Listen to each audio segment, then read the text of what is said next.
ഈ വസ്വാസം ഇങ്ങനെ ചെയ്ത്താൻ തുടങ്ങണതാ. ശരിയായിട്ടില്ല എന്ന് തോന്നിയാണ്ട് പിന്നെ അതാണ് വളർത്തിക്കൊണ്ടെന്നാൽ പിന്നെ ഒരു കാലത്തും ഉണ്ടാവില്ല. പിന്നെ അയാൾക്ക് നിസ്കാരം തന്നെ വിചാരിച്ചൂടാ. ഒതുടുക്കുക എന്ന് പറഞ്ഞാൽ അയാൾക്ക് ചിന്തിക്കാനേ കഴിയൂല, കാരണം ശരിയാവില്ല. അങ്ങനെ ആക്കും ചെയ്ത്താൻ വന്നിട്ട് അത് ചെയ്ത്താന്റെ ഭാഗമാണ് ആ വസ്വാസം. നിസ്കാരത്തിലുള്ള ചെയ്ത്താന്റെ പേര് ഹിൻസബാണ്, ഒലുവിന്റെ വലഹാനാണ്. അതൊക്കെ ഹദീസിലുണ്ട്. ഞാൻ നേരത്തെ പറഞ്ഞ വസ്വാസിന്റെ ബാബിൽ പറയുന്നുണ്ട്. എല്ലാവരും ഇപ്പോൾ ചെയ്ത്താണ്ടെന്നൊക്കെ പറയുന്നുണ്ട്. ചെയ്ത്താൻ എൻ്റെ അടുത്ത് വന്നാൽ ഈ തൊലബിൽ മുതൽ നടക്കാത്ത ഓരോ കാര്യം ഇങ്ങനെ ആവശ്യപ്പെട്ടണ്ടേ, നിന്റെ കഴിവിലും പരിധിയിലും പെട്ടതല്ലാത്ത ഓരോ കാര്യമായിട്ട് ചെയ്ത്താൻ വന്നാൽ ഒരു നിലക്കും നിനക്ക് ഒരവസ്ഥയിലും ചെയ്യാൻ പറ്റാത്ത കുവത്തില്ലാത്ത കാര്യമായിട്ട് ചെയ്ത്താൻ അങ്ങനെ ഉഷാറാക്കാൻ വന്നിട്ടുണ്ടെങ്കിൽ ഉഷാറാക്കി പോരാന്നും പറഞ്ഞിട്ടേ. അപ്പൊ മറ്റൊരു പറഞ്ഞ ഇമാമികൾ പറഞ്ഞ തൊട്ട് ഞാൻ തെറ്റുകളുണ്ട്. ഹക്കീക്കൊക്കെ വേണമെന്നില്ലേ ഒറിജിനൽ, അതൊക്കെ ഉണ്ട് ഒഴിവാക്കിയിട്ട് ഹൊസരി ഇമാമും തന്റെ ഇമാമും പറഞ്ഞ ഇമാറമീനി പറഞ്ഞിട്ടുണ്ടല്ലോ എളുപ്പമുള്ള ഐക്ക് നീങ്ങിക്കൊള്ളി ഇങ്ങോട്ട് പറയാണ്. പിന്നെ ഇമാമും തന്റെ കിതാബിലും മജ്മൂലും പ്രബലമാക്കിയും അതാണ് തെങ്കീറും. ഇമാം നബിന്റെ ഏറ്റവും പ്രസിദ്ധമായ പ്രാമാണികമായ കിതാബാണ് തെങ്കീർ. അതിലൊക്കെ നബിമാം എന്ന് പറഞ്ഞിട്ടുണ്ടെങ്കിൽ ഈ മദ്ഹബിന്റെ വക്താവാണ്, രണ്ടാം ഷാഫി എന്നറിയപ്പെടുന്ന ആളാണ്.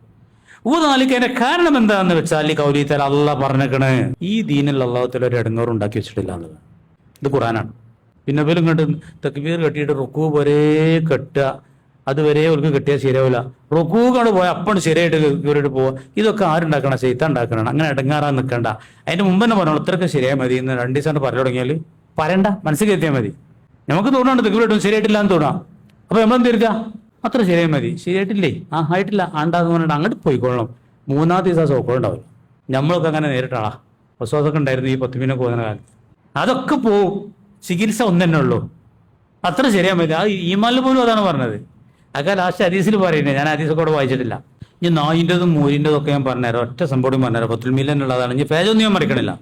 ഒരു മസലങ്ങൊക്കെ ആദ്യം പറഞ്ഞുതരാം. എന്താണെന്നറിയോ? ഒരു കള്ള് ചെത്തുന്ന ആളുണ്ട്. ഓൻ്റെ ലുങ്കിത്തിനൂടെ കിടക്കുന്നുണ്ട്. കള്ളെത്തുമ്പോൾ ഉള്ള തുണിയാ. ആ തുണി അവിടെ ഉണ്ട്. നമുക്ക് വേറെ തുണിയൊന്നുമില്ല. നിസ്കരിക്കണമെങ്കിൽ ഇപ്പോൾ എടുത്ത് നിസ്കരിക്കും. അവന് സമ്മതമാണ്. അതിൽ 75% കള്ളാവാനുള്ള സാധ്യതയുണ്ട്. കള്ള് നജസല്ലേ? മുസ്കിർ, ലഹരി പദാർത്ഥങ്ങൾ വെള്ളമായിട്ടുള്ളതൊക്കെ നജസാണ്. അപ്പോൾ അത് എടുത്ത് നിസ്കരിക്കാൻ പറ്റുമോ? നമ്മൾ കണ്ടിട്ടില്ല.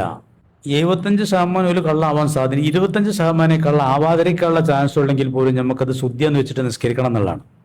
നജസിന്റെ കാര്യത്തിൽ കണ്ട് ഉറപ്പായെങ്കിൽ മാത്രമേ നജസിന്റെ വിധിയുള്ളൂ. ഊഹാഭോഹങ്ങൾക്കൊന്നും ഒരു സ്ഥാനം.